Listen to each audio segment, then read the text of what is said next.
Hi, everyone. Thanks so much for joining us. I'm Alice Casey. I work here at the Middlesex DA's office.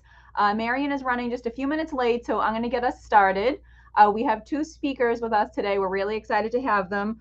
We're going to start off with Jillian Carrera, and we also have Lisa Heyer. Jillian is the Director of Youth and Young Adult Services at the Institute for Health and Recovery. The Institute of Health and Recovery addresses mental health, substance use, and trauma in families and individuals throughout Massachusetts while working towards health equity and social justice. They provide counseling for mental health treatment and train providers for these issues. Jillian's joining us to share the Institute's youth and young adult programs and the training opportunities they offer. Jillian, thank you so much for joining us. The floor is yours. Thank you so much. Hi, everyone. Good morning. Great to be here. As Alice said, my name is Jill Carrera. I'm the Director of Youth and Young Adult Services at the Institute for Health and Recovery.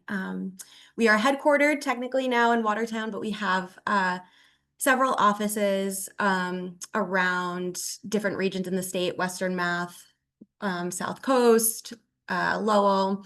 So depending on region and location, we offer, certain services, but I will be kind of talking with you about the specific youth and young adult services that we offer. So it's going to be a lot of information. I'll share my screen. I've got some slides.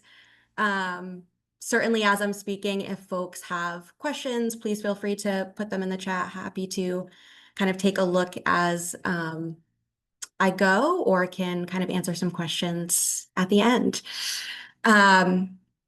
So I'll start off with our direct services for youth. So as Alice said, we have sort of two tracks for our youth and young adult services. One track is our direct services for youth and families. The other track is the training and technical assistance we provide to agencies, staff at different places for youth, like on youth topics. So I'll start with our direct services.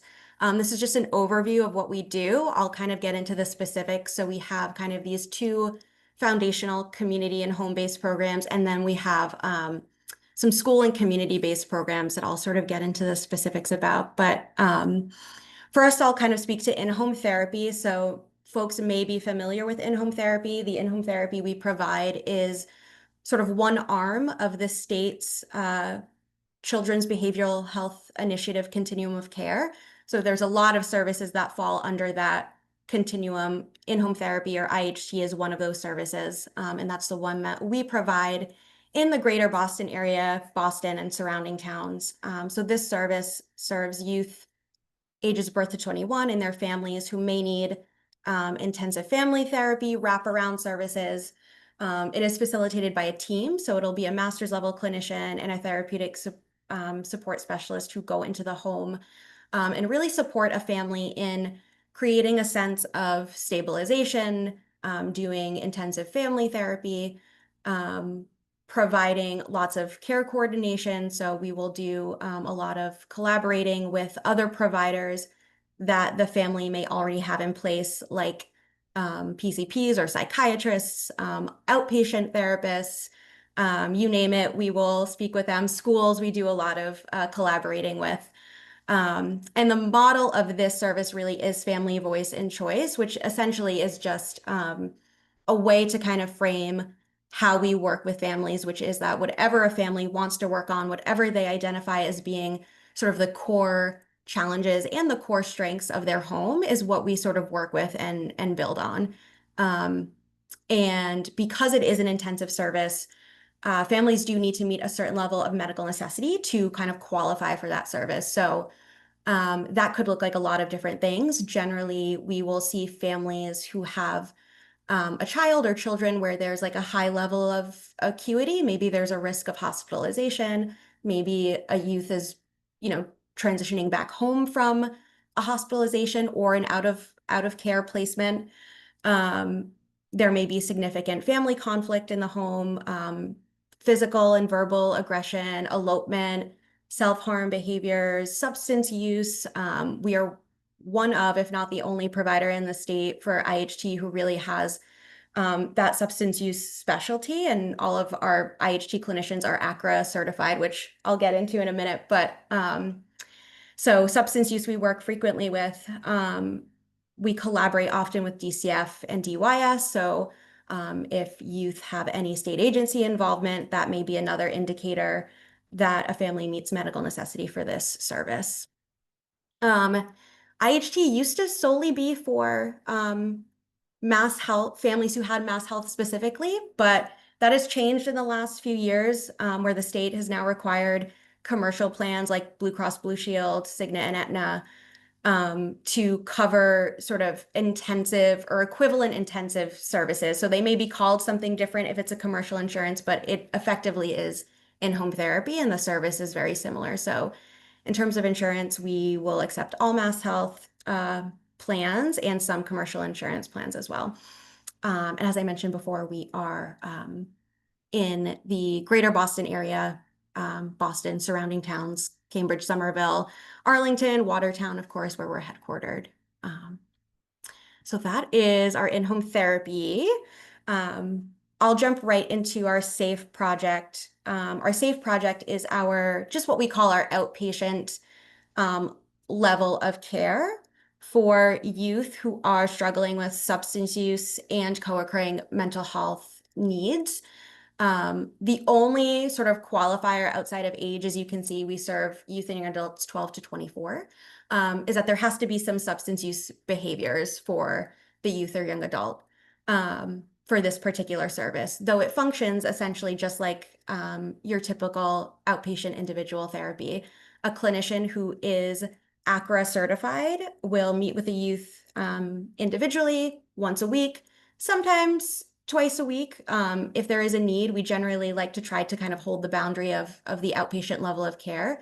But the flexibility of this service really comes in the form of the fact that not only will the clinician meet with the youth for individual therapy, but there are sometimes built-in family sessions if that is going to be helpful for the youth's treatment. If the youth identifies another person who they consider to be family or just another safe, trusted adult that they would like as part of their treatment, we can certainly wrap those folks in as well. We also do lots of care coordination for SAFE, so we are in frequent contact with psychiatrists, other folks in the youth's life who may be beneficial to check in with to do some collaborating. And in terms of ACRA, so I'll speak a little bit to ACRA. So the adolescent community reinforcement approach is an evidence-based practice that the state is kind of upholding as their sort of chosen kind of identified evidence base for treating youth at this outpatient level of care who have substance use disorder diagnoses. So the state subsidizes training for clinicians. So if you are a clinician and want to be trained in ACRA, IHR employs the statewide ACRA trainer.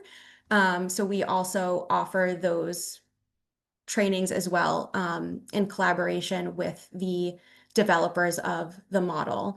And so this model is specifically geared towards supporting youth and young adults who are struggling with substance use and is really focused on identifying triggers, connecting youth with more pro-social supports, really being able to help the youth or young adult have a better understanding of their substance use and what it is serving for them, right? So it really is a model where we're focused on, again, kind of like the youth and young adults like voice and autonomy. They don't even necessarily have to want to work on their substance use to be eligible for this service. If they are using substances and they are open to meeting with a clinician, they can be referred to this program. And generally, when we are doing the work, many roads lead back to substance use. And so inevitably, it comes up in treatment. And this service really helps youth and adults understand how their substance use and mental health are just often intrinsically connected. And so even though it is a service that can be considered substance use treatment, we really are viewing the youth and young adult as kind of the full person and also treating their mental health needs that often come along with the substance use aspect of it as well. In terms of where we provide the service, again, greater Boston area, surrounding towns, we will meet with the youth at home, at school, out in the community, really anywhere they feel most comfortable. Um, our hope is that that kind of reduces some of the barriers to treatment if we can go to them and really we have found a benefit to going to the youth or young person in terms of their level of engagement and their level of comfort. And there's really a benefit to being able to see youth in spaces where they feel the safest to kind of engage in this work. In terms of insurance, insurance is not a barrier for the service. We will take all insurances. If a youth is uninsured, underinsured, that is okay. The state does subsidize this service. So if a youth has an insurance we can't bill to or is not insured, we are still able to offer ACRA services to them. We will do telehealth. We will do telehealth for any of our services if it's at the request of the client or the family. And especially for our SAFE project, if there happens to be a youth who lives outside of our typical catchment area but is open to doing telehealth for ACRA services, we can support that request. So that's our SAFE project. Those are kind of our two foundational sort of community and home-based programs. We have some kind of offshoots of our ACRA programming at schools. So I'll get into those now. Probably our first one and the one we've been doing the longest is our Malden Safe program.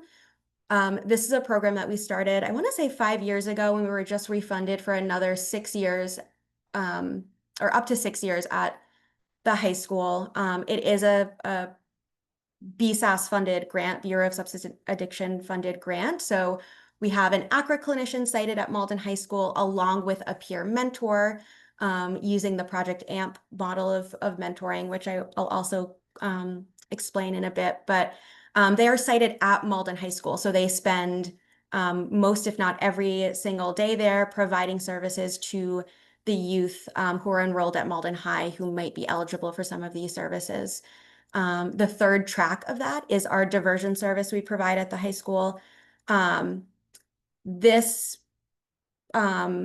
service really is a response to substance use infractions at the school. So if there is a youth who is caught vaping in the bathroom, which is the primary thing that we're seeing, or if there is an infraction at a school sanctioned event, that youth will be referred to our psychoeducational diversion program, which is called iDecide. It's essentially, iDecide is a curriculum that was developed at IHR in partnership with Harvard Medical School, MGH, as a psychoeducational tool and an alternative response to substance use infractions that is less punitive, more supportive, more educational, and more goal-oriented for youth. So iDecide is a 4-module curriculum that goes over neurobiology of addiction, tactics that companies are using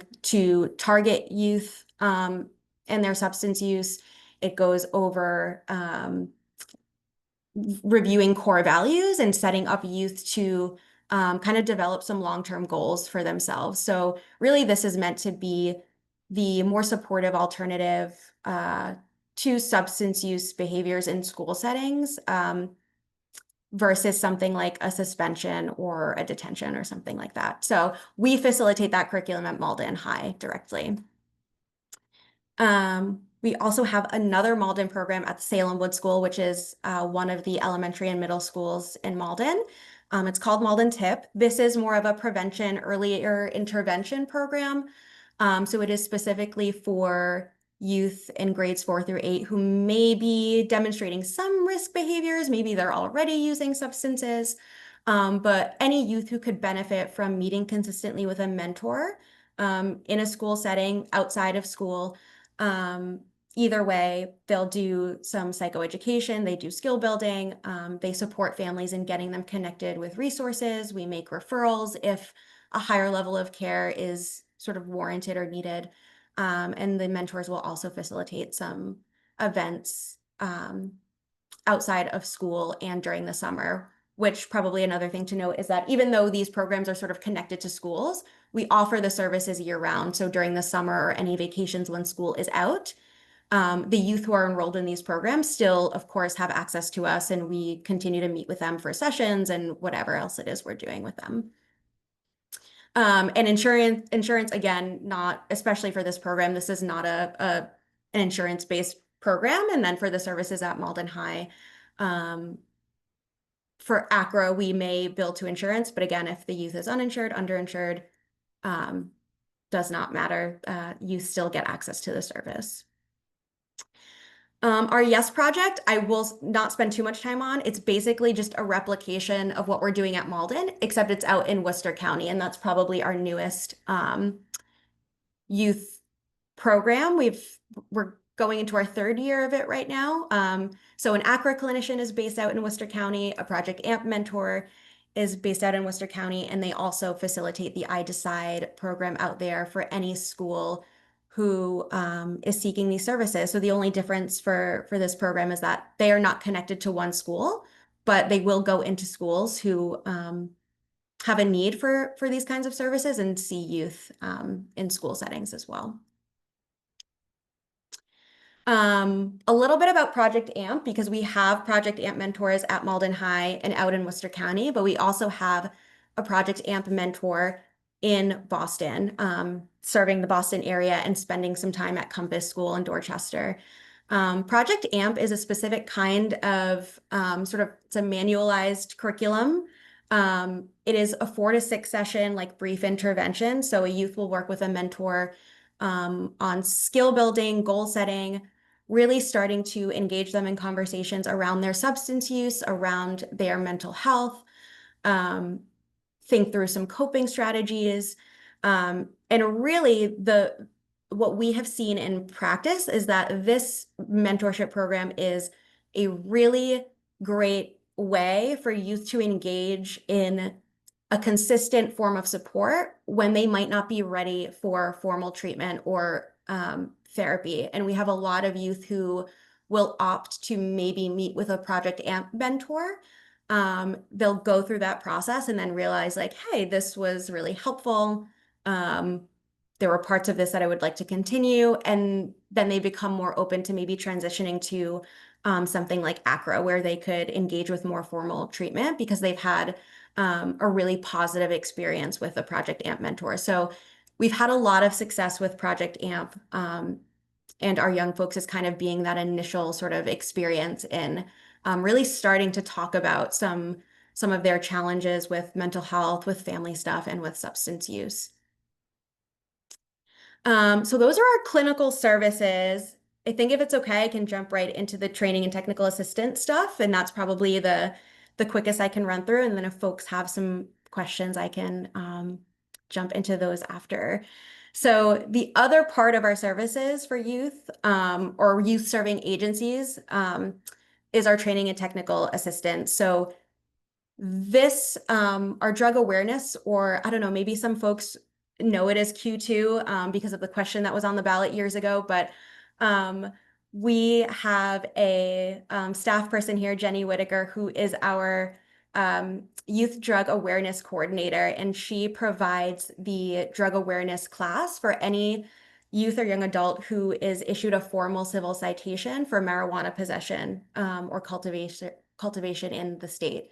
So if there's a formal citation issued, this youth will get referred to Jenny's class, and the class that she facilitates is the I Decide curriculum.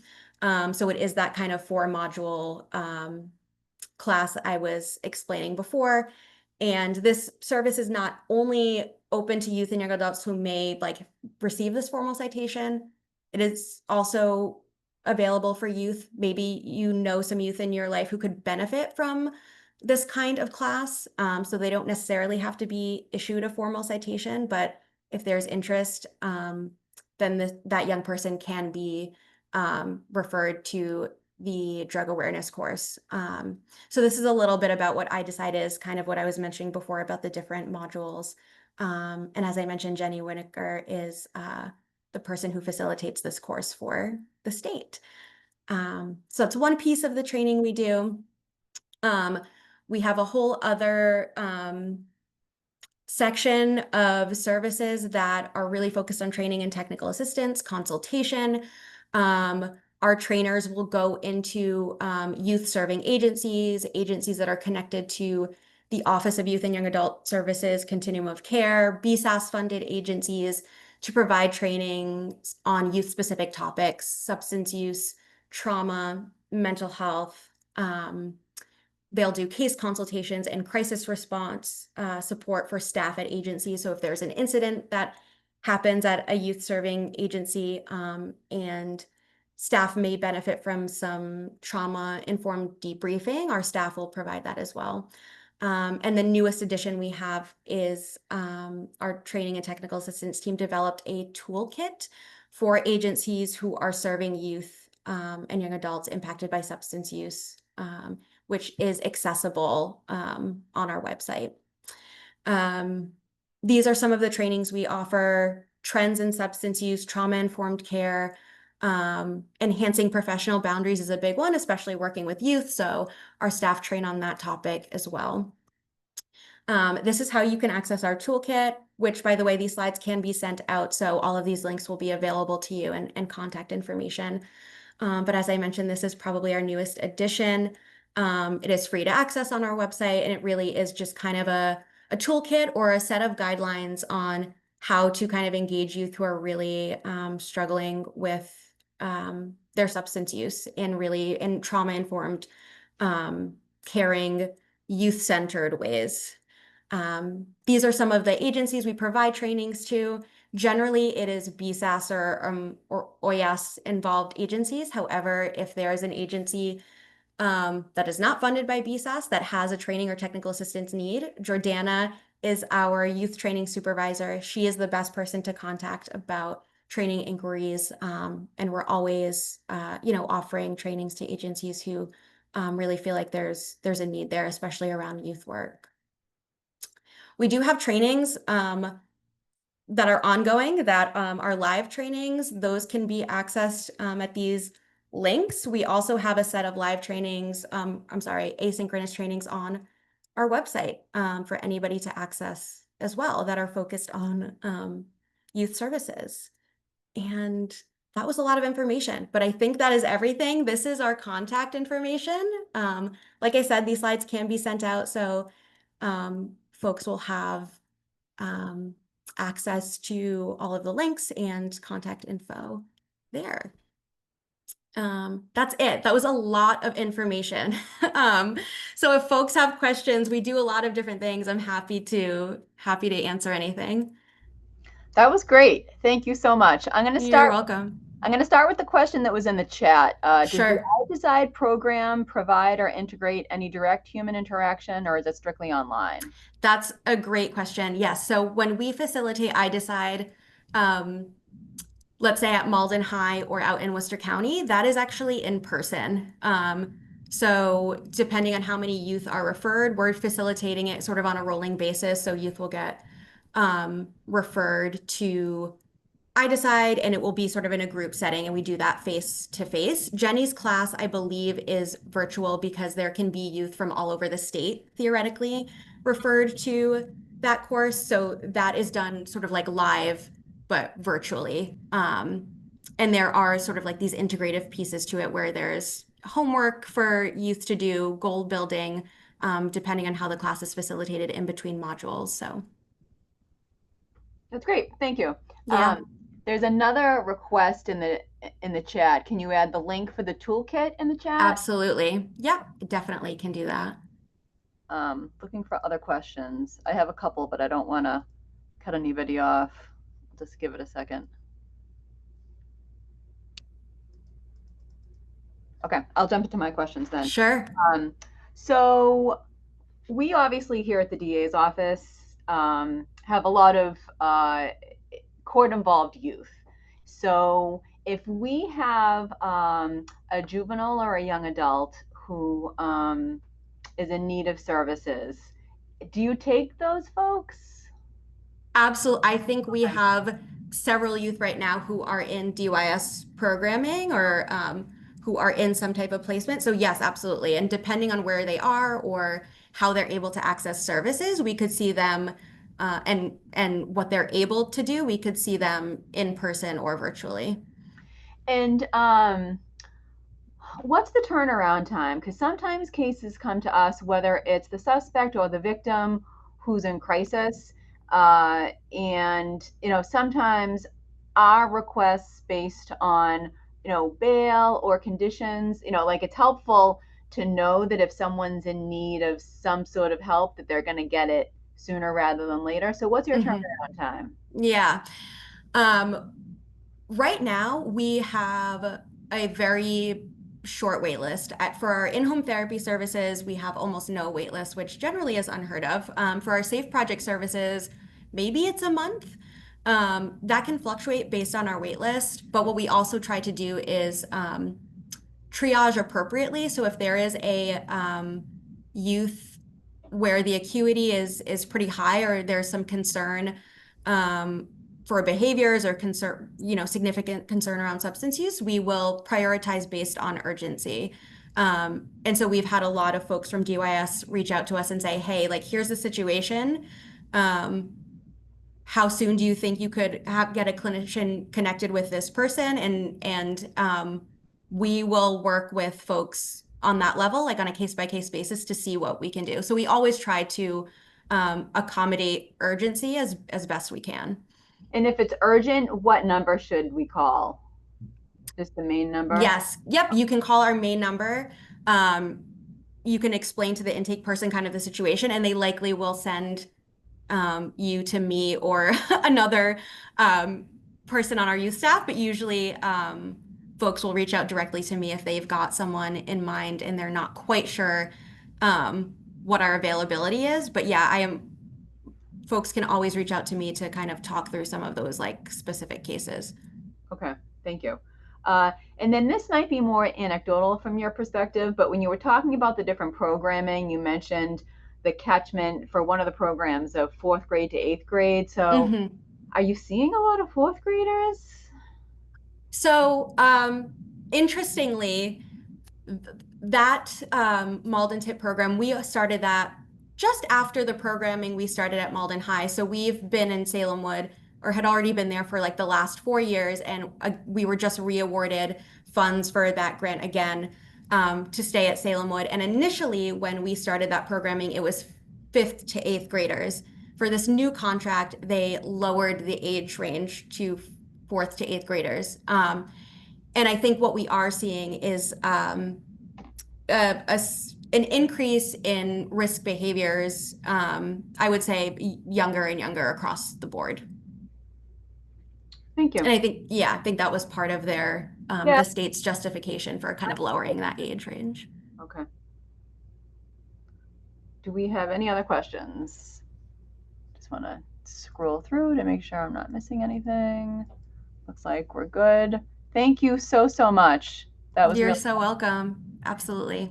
and we can share your slides.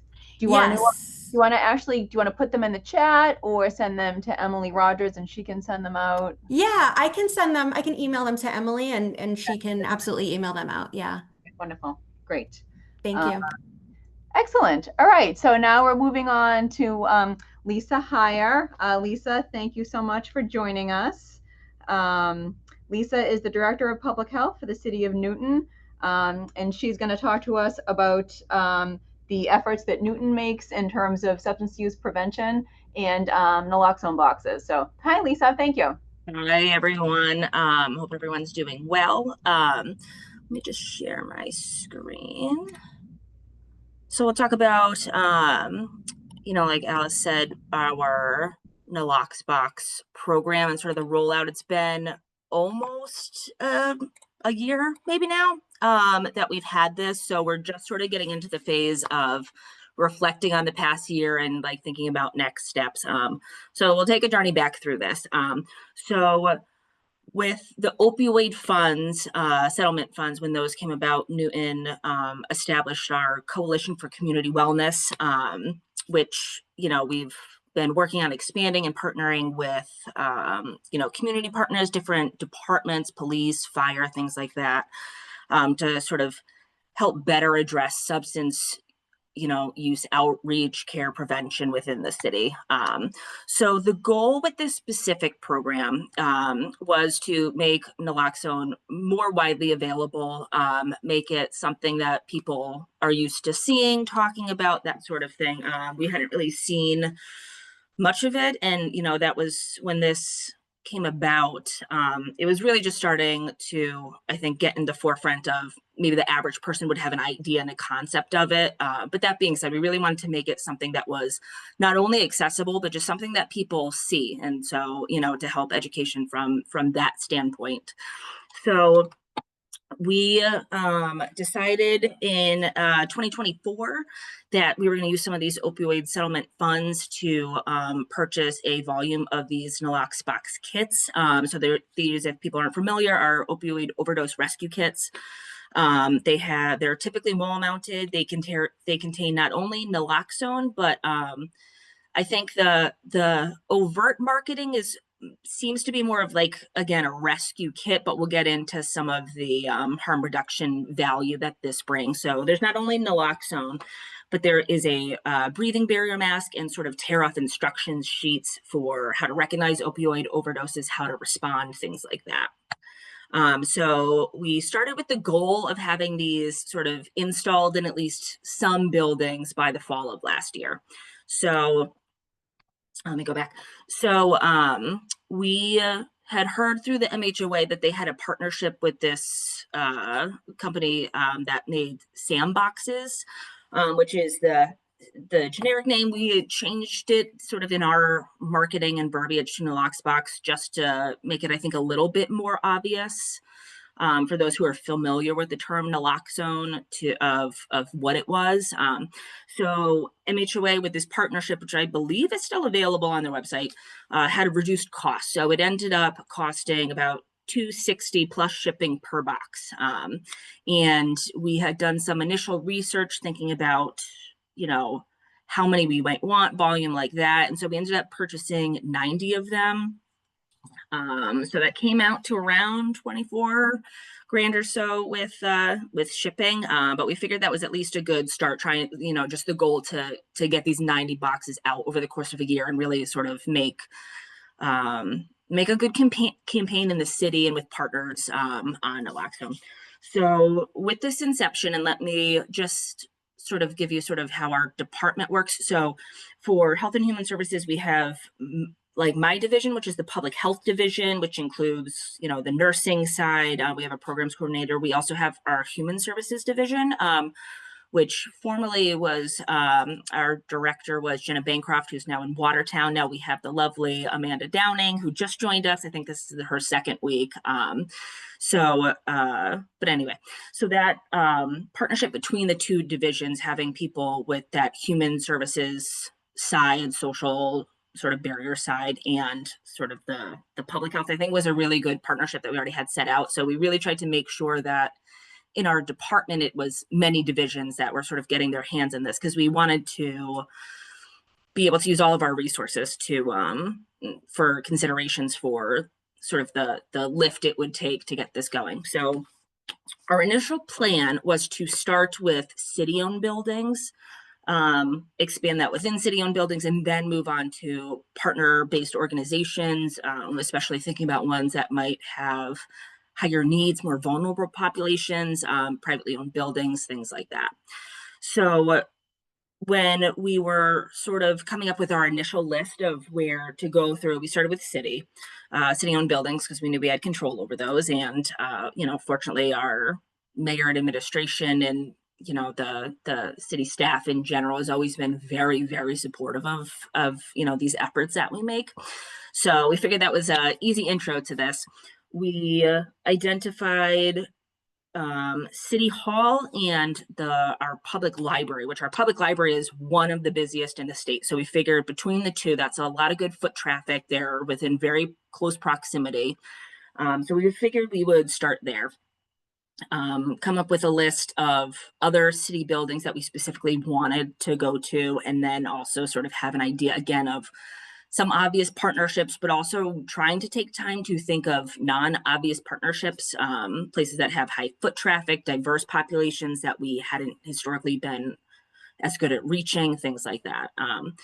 Some of these initial things were, especially when it came to these community partners and groups, of how to do marketing and outreach. Depending, we were sort of not sure what the climate would be, the response. Typically in Newton, we've had good response to sort of these initiatives around substance use. But nevertheless, we always sort of guard ourselves for people who might not be as well versed or have some preconceived notions or thoughts about having something in here which normalizes substance use and the need for this. So we tried to sort of come up with a plan, again, specifically for these groups about, not only, with certain places, it might be more marketable as an emergency resource. With some places, I think they'd be much more open to really having a deeper conversation about how these can be used for harm reduction in general. And one of the other things we had to think about is, with all of these boxes within city departments where they were, within the staff of trainings. So we knew that our staff was going to have to go out and make sure that the staff at these places were trained on how to use them. So, if they had people coming along asking questions, they could at least offer some limited information. In addition to, most people also wanted, the whole kit and caboodle of how themselves to administer it, how to do rescue breath, things like that. So we had to really think about what staff we had available, how we were going to sort of stepwise roll this out, and like the time burden it would take. Another smaller piece is, like I said, we could cover the cost well enough, but we did also, just in the back of our minds, for any changes at any level in the government, is consider any possible changes to cost. Cost of restocking the barrier masks, if they were used in emergency, was a consideration. I think it's less likely than we were thinking of just restocking the naloxone in general and people just taking it because it was available. So we were less concerned with that. One of the things we did think about, though, was, we've been, knock on wood, very lucky to have this, free through the state for purchase. But we did, just want to talk through, if, God forbid, this changed within a couple years or things like that, what would that look like? How much of that could be used with opioid funds, being very transparent with especially community partners about, right now we can give it for free, but if there are any changes, what that could look like. Our goal is obviously to have it be non-cost to community partners. But, like everything municipally, that's something just we had to take into consideration. We also wanted to consider how we were going to sort of monitor the boxes for use, restock them, working with facilities on that, how we would track use to see if there were any spots that had more use, either emergently or non-emergently. The burden of how we would go about that, especially with our big dream of really expanding this to private places, about sort of what would be that understanding with what our role is with restocking and keeping an eye on it versus, that facility itself. The last thing that we also, sort of getting into the marketing piece of it to some extent, is trying to make sure we had a good sort of, at least a small set of ideas for what this could look like, because we could imagine that people would have different thoughts about where to keep these, ease of access, especially if it's groups that had never really thought about something like that before. It seemed like the two biggest spots that sort of were offered in ideas for where to install them within a building was either near emergency equipment. All of our city buildings have AEDs and things like that. But again, sort of highlighting that emergency use. But we also wanted to, knowing that this was a good way for people to just be able to pick it up when they're at the library, things like that, not have to go to CVS, not have to worry about paying for it, things like that. Especially if people wanted to get it discreetly as a harm reduction, tool, is also putting it in bathrooms or places where it's not as overt, and try and give people that comfort level of, hey, knowing that, in this small kind of little area that's out of the way, I can just open this box, grab some if I need it, if I'm using or something like that, and just really make it available. And so that was something, again, we did really consider with our marketing to places and sort of gauging the temperature with it, how they felt about that harm reduction thing. I think a lot of places when it's naloxone or fentanyl test strips or all that fun stuff, you know, the conversation comes up of, you know, oh, well, is this, you know, going to impact my business and, you know, have a change in demographic that a business owner hypothetically might be worried about? And as much as we can say that research has not really shown that that is the case, you know, people are still going to have these fears. So we really wanted to think about sort of what the marketing and be like strategic about it. For tracking, what we ended up deciding, and this was very, very well received, thank goodness, was not only for our citywide buildings, but also for these public places, is asking that each building had sort of an on-site champion who would round on the nalox box, keep an eye on it, see if it was, you know, I think it's more obvious when it's used in an emergency, but also just, you know, seeing if someone grabbed a couple doses out of there and making sure it wasn't empty. So we started again. Our first places we installed were City Hall and the library. At City Hall, we had them all near AEDs and emergency equipment. In the library, we had them all in bathrooms. So that was sort of like a mini experiment to see if there was any differences or things like that, with if that sort of had an impact on people taking it.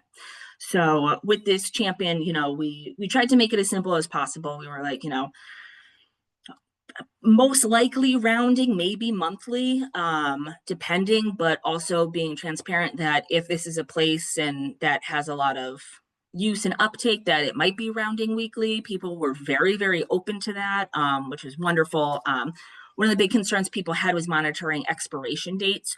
So we have our own tracking on our side, and we made sure that, you know, we also were keeping in mind the expiration dates just to add that comfort to folks of, you know, you guys can check it and have an idea, but we're also keeping an eye on it.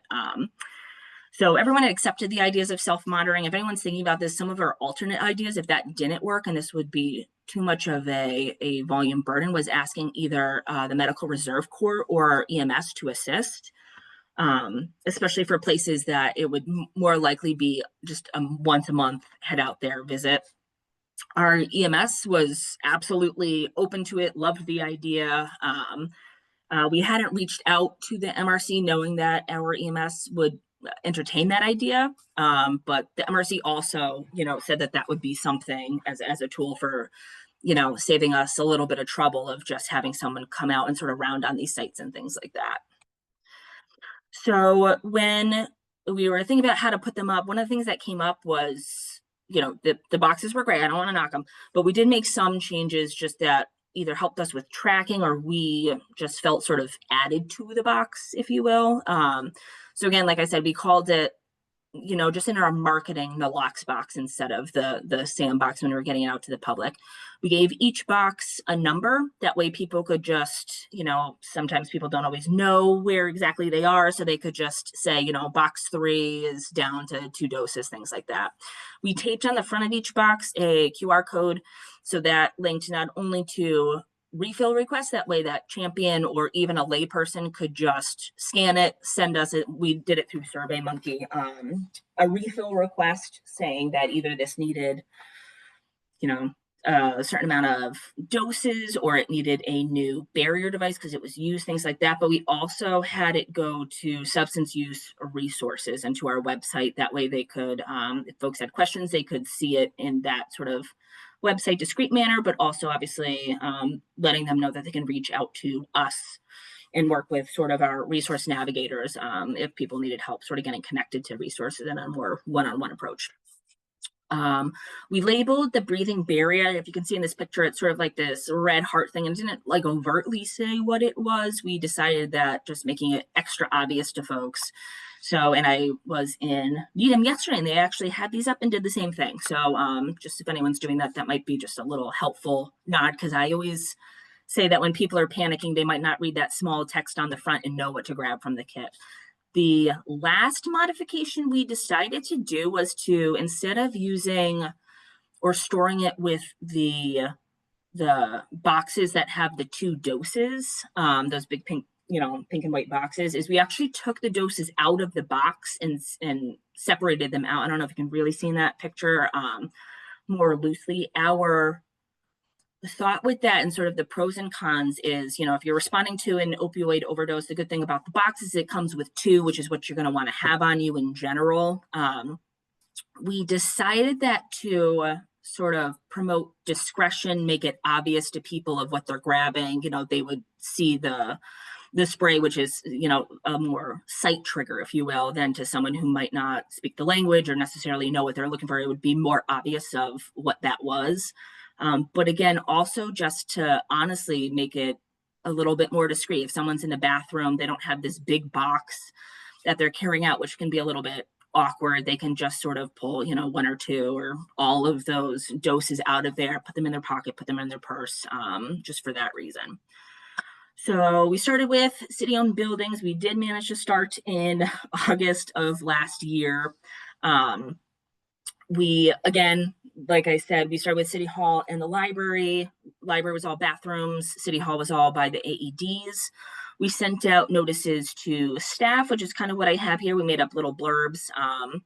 Again, before we really promoted it to the public, I think we sort of used our staff as like a guinea pig for wording and things like that and sort of people's response. We just gave them an overview of, hey, you're going to be seeing this. This is what it is. We came up with staff trainings. We did, some smaller ones in-house. We tried to come up with a variety of trainings, just knowing folks about some in person, maybe some by Zoom, also sending them to, a 5-minute Red Cross video or something like that if they didn't have time, just so they could quickly look and familiarize themselves with it. That went off, knock on wood, without a hitch. So we very quickly expanded to the rest of our city buildings. The key places we really identified were Parks and Rec was the biggest one, especially as being such a public forward facing entity. So we had 21 locations we identified working with Parks and Rec. They were, again, we were very fortunate. They were in love with this idea, very receptive to it, and jumped at the chance to have them in, not only just in, one building here or there, but having multiple, really engaging with should this be in a bathroom? Should this be in a public, emergency sort of location? Should it be both? Things like that.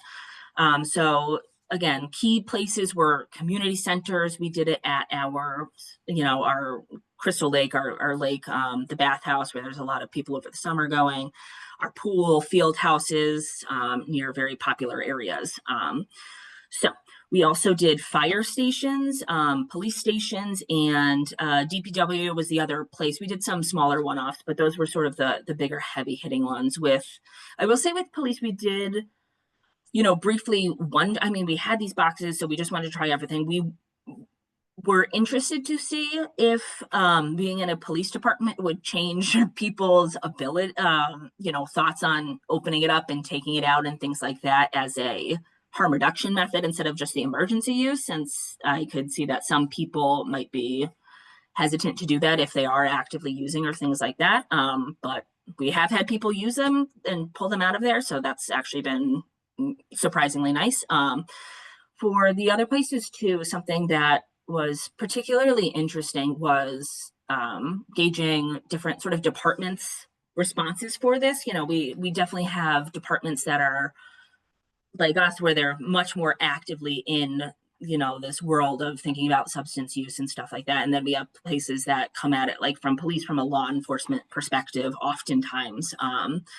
And people who may just not be, it doesn't come up in their work or their life or thoughts at all. And, it was interesting, especially in retrospect, hearing how many people were so open to talking about their personal experiences, even at these trainings. So it was a really, really good, I'd say just at the staff level, sort of learning opportunity discussion. One of the departments, I think within the past 5 years or so, had lost a staff member to opioid use.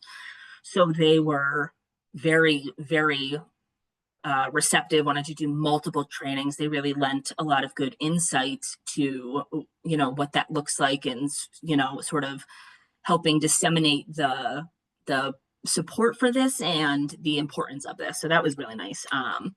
When we moved on to the community partner expansion, we definitely already had some in mind that we, you know, it was very obvious we were going to reach out to housing authority. We knew we wanted to reached out to and installed community centers and things like that. But we were thinking of larger businesses that, again, saw a lot of foot traffic, reached diverse populations, that, you know, we sort of, in just working with, we already knew that they would probably be interested in stuff like this. So we reached out to the YMCA, the JCC.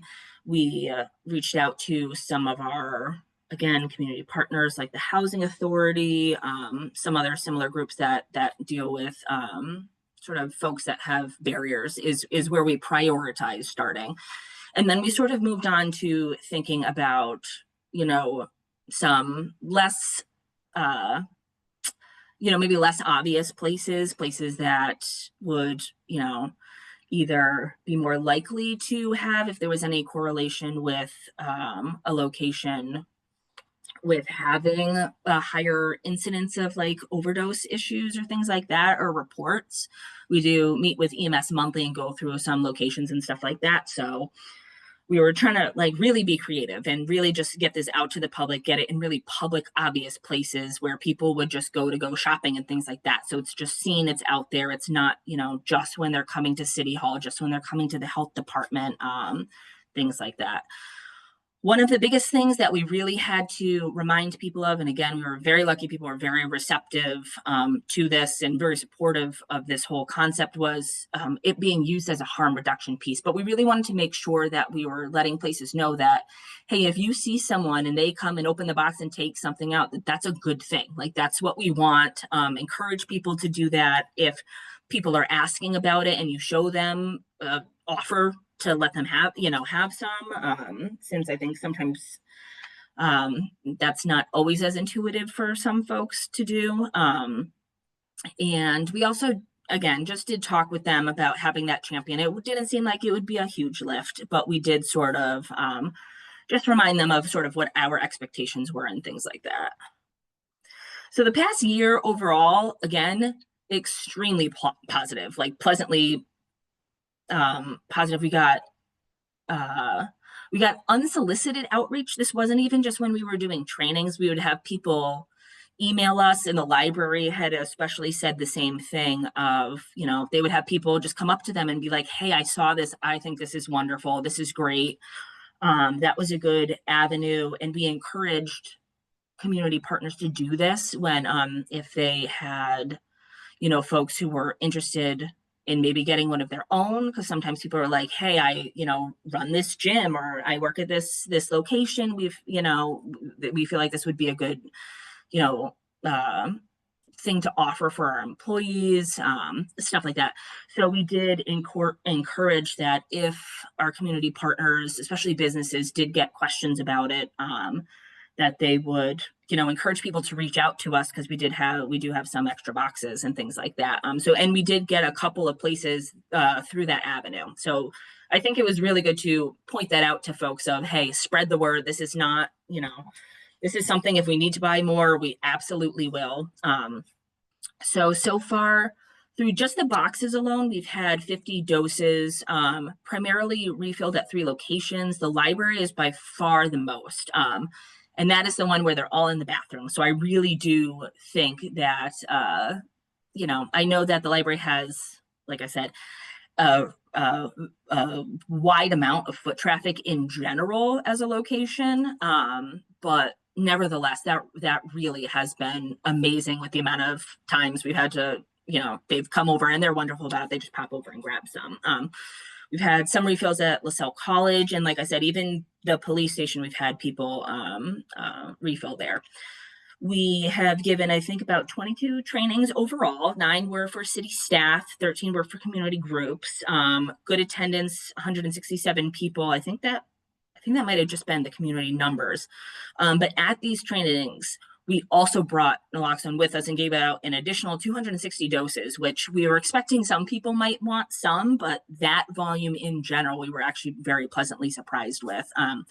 Because, you know, we had on our website, you can come to the health department and we can give it out to you, but that was a huge boost. So that was wonderful. Got a lot of good messaging out there. And we always encourage people, hey, if you know someone who would be interested in this, you have someone who might want to get some of their own. A lot of people are like, hey, can I take 10 doses for, me and my coworkers were just talking about this, so it was a great way to sort of make those connections in a more natural way than doing some of like the cold outreach. I will say some of the cold outreach though was, again, we weren't sure what to expect.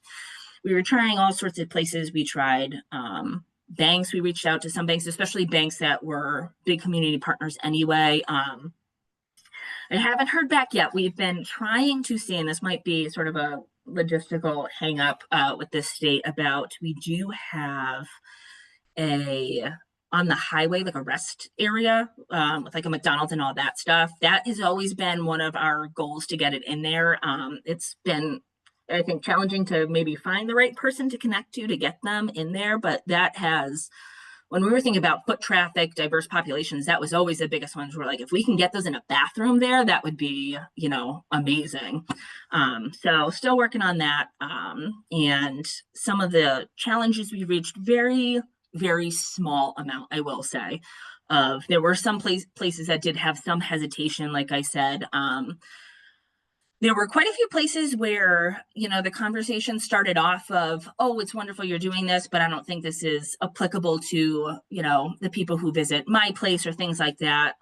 Some of them we did do a lot of good education with, and they turned around and they got some not so much, but, nevertheless, it was good to see that it was just in general a way to get more education out there and about it. One of the other challenges for us on our personal end was just staffing changes that sort of stretched out the rollout a little bit more than we would want. And like I said, we weren't exactly sure what our staffing burden would be with trainings. So that came up.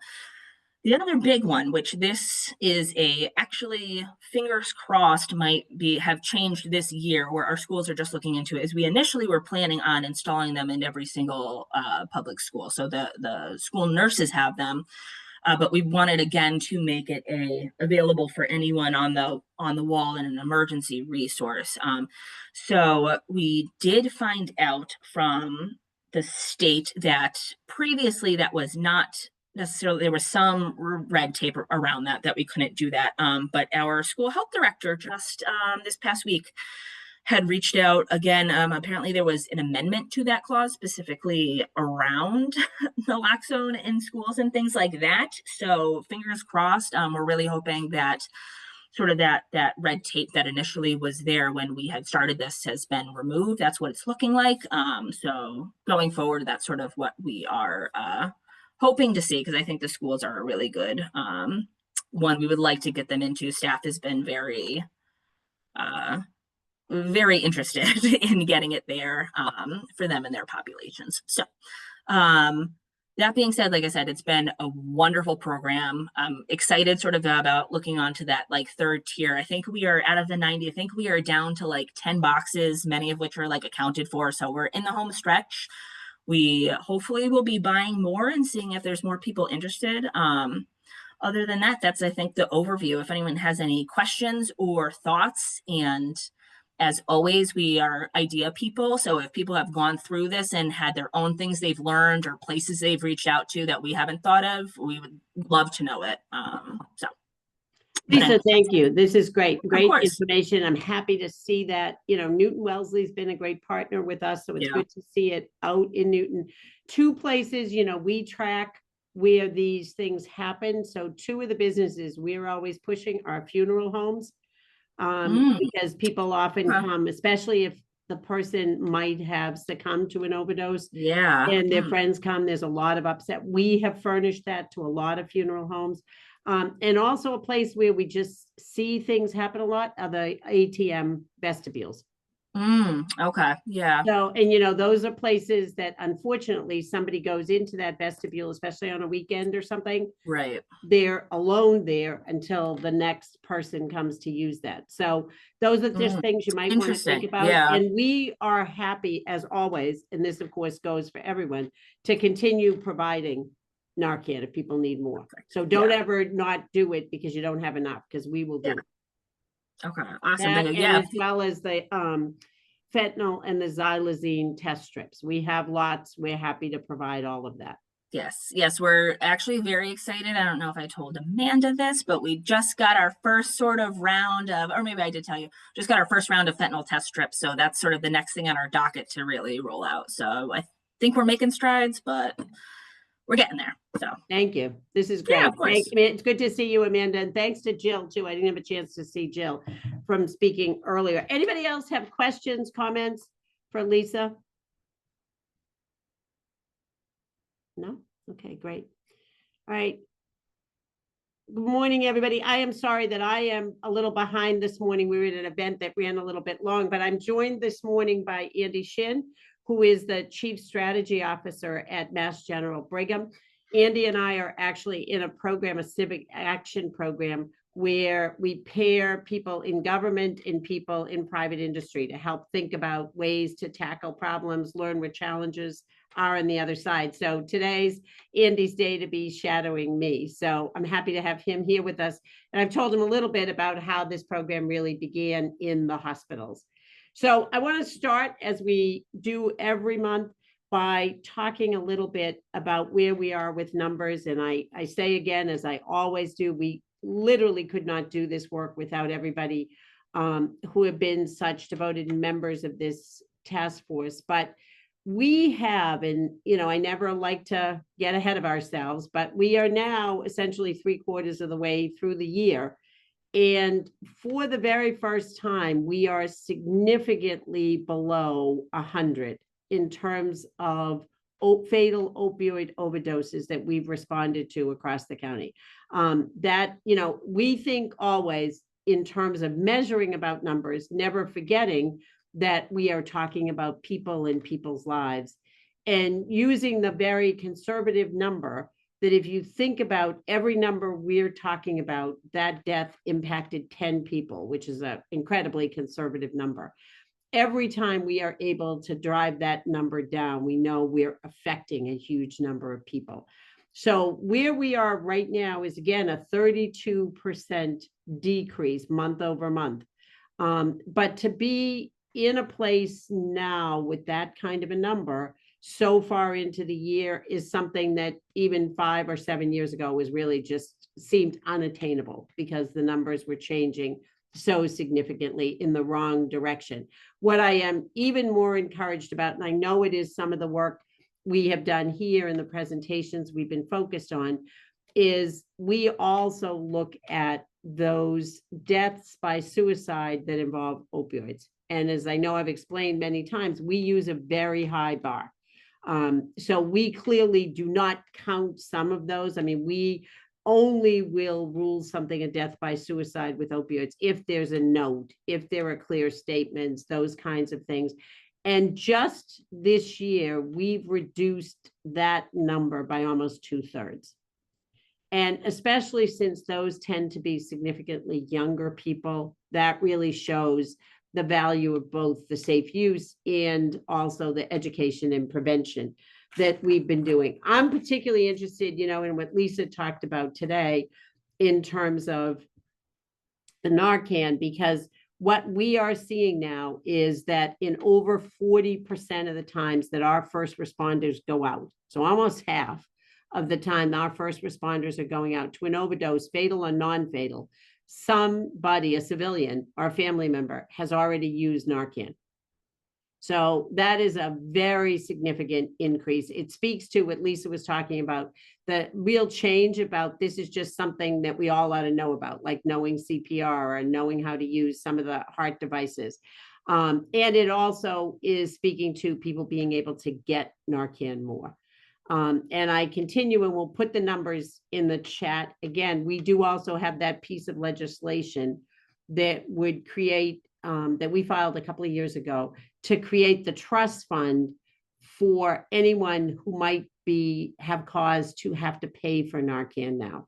You can get it at a pharmacy without a prescription. There are certainly lots of places like our office or the health department where you might be able to get it without paying.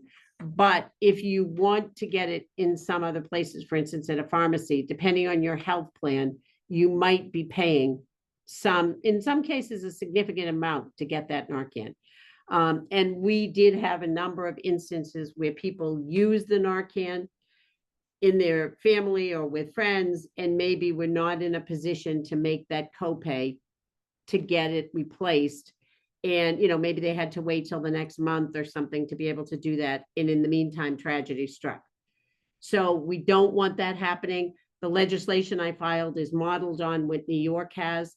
It charges a very minute, literally less than 1 cent tax, if you will, on people that are selling or making opioids in the state to contribute to that money, to have a trust fund to wipe out those copays, so that people would be able to go into CVS, regardless of what kind of health plan they have, be able to get that Narcan at no cost. You know, because there, as much as we are working on that stigma, there are still people who will not walk into the health department and ask for some Narcan or go to the library. And that's why the boxes are a good idea too, because you can do it without having to interact with someone, or even though no one is going to say to you, who is this for? I think people worry about that somebody's asking why they're doing it.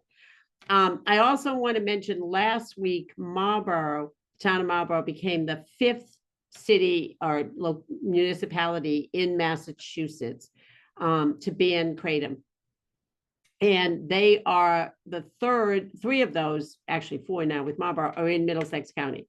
And that is really, you know, due to the work that's been done here. I see Maureen Busby's here. Maureen's done so much of that work around tobacco and other substances. I think people have seen how that works. You can get your community to take a stand.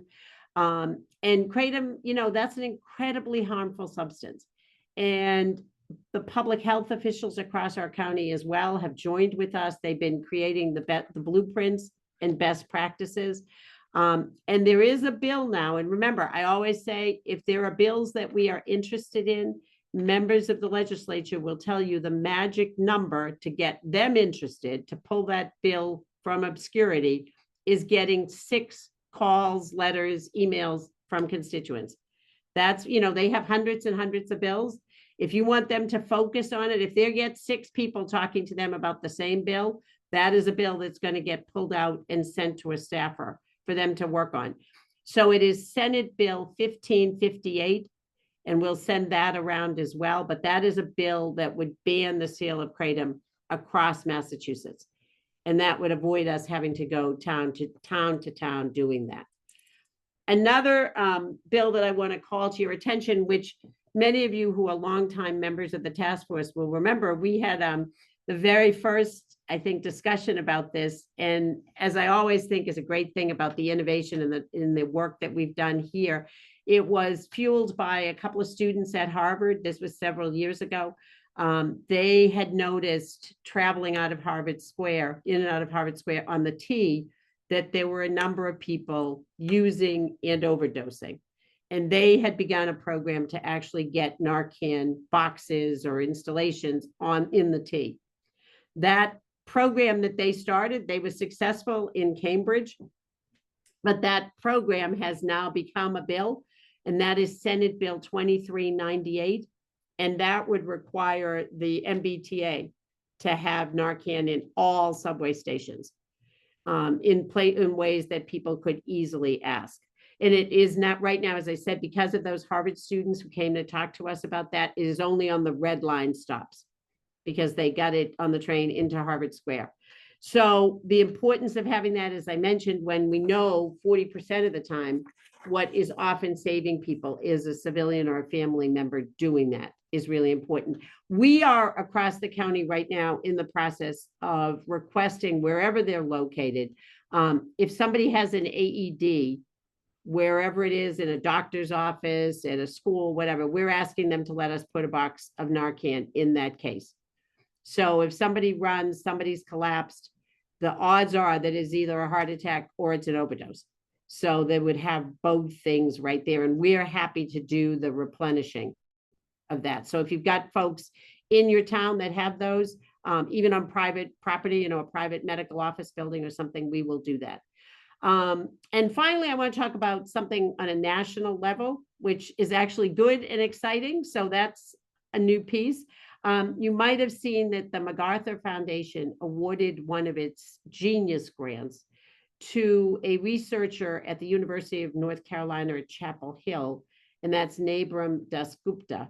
And Dasgupta was one of the first scientists in the country to actually realize that beginning in 2024, across the United States, there was some decline, some small but measurable decline in fatal opioid overdoses.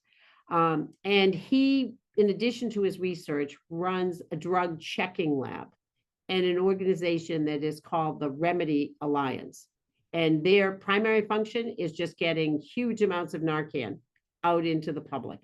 So the fact that that work that he's been doing, both what we've been doing here, getting the Narcan out, and then also just really doing that deep dive in the tracking, so we know when things are happening, where they're happening, to see that being recognized by the MacArthur Foundation is really significant. And it speaks to, again, what so many of you have been helping us to do here. And especially during a time when lots of the funding is being lost for these other pieces, the fact that private foundations are stepping up to make that award is very significant, that we will be able to move forward with this work. So that is all I have. We have a couple of minutes. If anybody has anything that they are doing that you want to tell us about, any events people have in town. This is October. Oops, I see Karen popping on here. October is Substance Use Prevention Month, so I assume people may have things going on in the community. Karen, yeah, go ahead. Hi, everybody. Great work and great presentations today. I wanted to just let everyone know that prevention services in Arlington, we were approached by our EMS and fire departments and told about a resuscitation device, which is called, it's made by a corporation called Stryker, and it's called the Lucas device. And it's specific in that it provides chest compressions that are more likely to reverse somebody's who's dying from an opioid overdose. So they came to us and asked, would we help fund this purchase? We, looked at our budget for our abatement funds. We were able to earmark some money and we made that purchase. So I wanted to share that with you, in that was a beautiful, I think, partnership between our EMS and our Health and Human Services Department to leverage opioid abatement funds to help save lives, for not only people who are dying from an overdose or in cardiac arrest from an overdose, but also it affects anybody who's having a heart attack. So if you want information about this device, feel free to reach out to me. But again, the company's name is Stryker, and it's called a Lucas device, and they are the sole provider of this device. So you bought them for your EMS?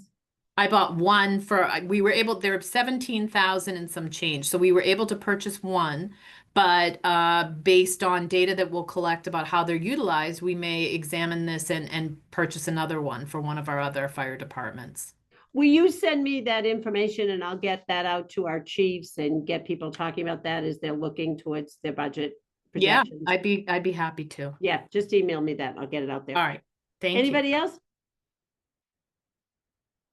All right. Thank you, everyone. We will see you next month. If you have thoughts about things that are happening that you'd like us to be looking into, feel free to send that over. Thank you to Lisa and to Jill and Amanda. It's good to see you. And thank you to Emily for pulling everything together. Thank you. Bye-bye.